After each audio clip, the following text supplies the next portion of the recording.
Hi everyone, this is the testing strategies module developed by James, myself, and Frank, and this falls under validation and verification part of the secure design course. In this module, you will learn the goals of software security testing. You will be able to differentiate between white box, gray box, and black box testing strategies, and you'll be able to identify the strengths and weaknesses of tools that we use for static and dynamic analysis. You will also work with some practical code that you will apply the knowledge from this class. We have 3 lectures for you in this module, which is 10 hours long. The first lecture is software testing fundamentals, and as part of this lecture we have a warm-up reading for you, which is half an hour reading from IEEE Security and Privacy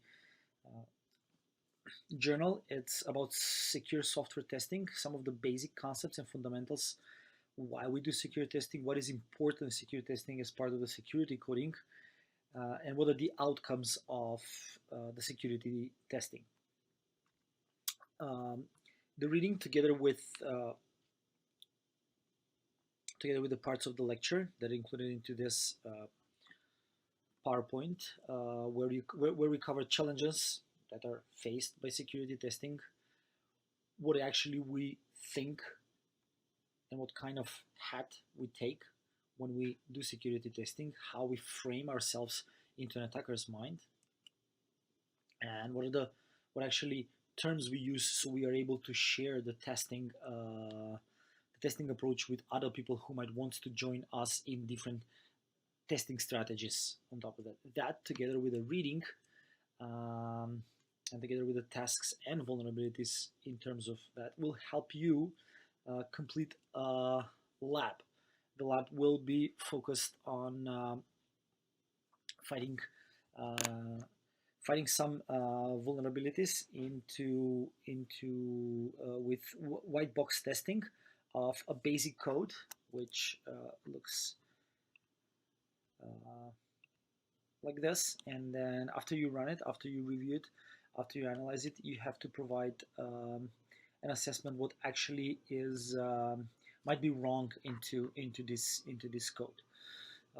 After you complete that, and you'll be able to define what actually are common software validation and verification terms as the main objective of this lab. You'll move on to testing strategy lesson, where you will warm up with a couple of readings. The first one is "One technique is not enough," and it's a comparison of vulnerability discovery techniques, where actually you will learn not just the terms, but actually how the terms are used and what actually is the input and the difference between white testing and white box testing and black box testing and gray box testing and functionality testing at all. So how security is different than standard functionality testing. All right. So oftentimes this is confused, and people who like to have a software that does one function, they try to test for that function, but not for security per se. What actually is something that we're looking for is to find any kind of injection flaws or buffer overflows or cross-site scripting, etc. Together with this, you will have to have another reading, which is titled "Why Don't Software Developers Use Static Analysis Tools to Find Bugs?" Something that you will explore as part of this lecture.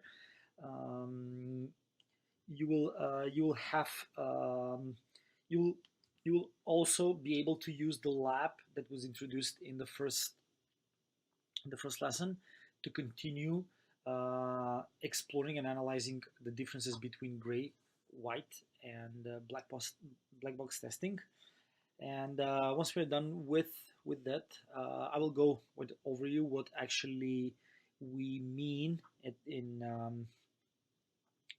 terms of different security techniques. So for white box, we assume that the tester knows all the information. That's the whole idea why we introduced the white box lab in the first lecture.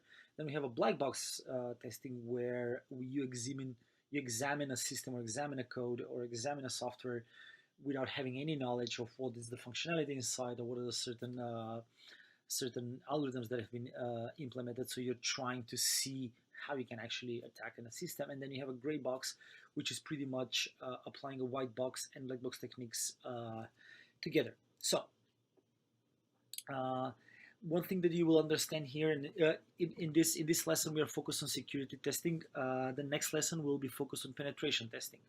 So security testing is different from penetration testing because, for example, for white box, we have the code, right? We think through risk analysis to build some of the test. What is the probable? What is the improbable inputs? That kind of things, and pretty much measures against some risk model that we have in mind. Resourceful attacker, non-resourceful attacker. On the other side, we see later on penetration testing tries to pretty much um, fuzz whatever we have and try to figure it out whether there are some bugs that we have never anticipated or they have never been detected in any of the security testing to related products and codes. Plus, on top of that, for penetration testing, we're giving time limitations. Okay, and we can give this not necessarily for people who actually have been involved in the software development lifecycle or the security or the secure coding exercise, but we can also outsource this to an external consultant, which also has some benefits because they have no knowledge of the process, how it's developed, nor how the people think and approach into developing the code, which will be by the end, the whole idea is for us to make sure that the developed software has no vulnerabilities known of and that we are able to move it towards security operation and to deployment. Uh, Using this concept, this lesson covers multiple aspects, like uh, and we will cover each of the steps that are used, where we're going to simulate the attack approach, where we're going to think through equivalence classes, think through bound values that are for inputs, for outputs, for the code. So now this is in this lecture we're going to move on to decompose what actually we think through security testing, whether it's white, black, or gray box. On top of that, we're going to talk about fuzz testing, and fuzz testing is where you have well-formed inputs which are randomly changed. Use testing, so you will try to understand how testing can be subjected to different kind of fast files and fast inputs. So you'll be able to monitor not just the functionality, but also how an application crash, because sometimes in crashes you find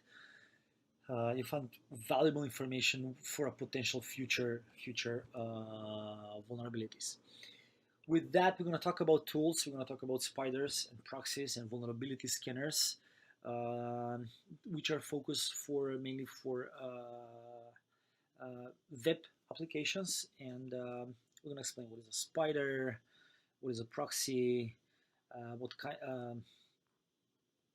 of type of software you can use for proxies, and so on. And we will also cover some auto scan tools, which will help with all of this, which essentially help automate all of this concepts of testing to a certain extent, where you're able to fuzz or white box an application very fast. And that's something that is really needed because the testing tends to take a lot of time throughout the secure development lifecycle. So for commercial applications, you might be pressured to provide some useful test results and to make sure the application is secure before it goes to the deployment. And you're essentially time bound. That's why sometimes you move on to penetration testing. Um, Next, we'll discuss some testing strategies based on a web application hacker's handbook methodology, where we're going to think through several steps. How we'll try to see whether we can attack the logic of a web application, uh, understanding the handling of access of input and whether the application is actually hosting. So we're sure that the entire ecosystem of the application is secure, again, through testing.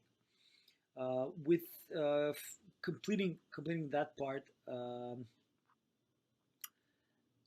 we'll move on uh, to the last lesson in this module, where all of this will conclude in lesson 4, penetration testing, which is accompanied with a lab that helps penetration testing, and where you will conduct a web penetration test by yourself. In the web penetration testing lab includes is will be conducted with a burp suit. All this material will be provided to you.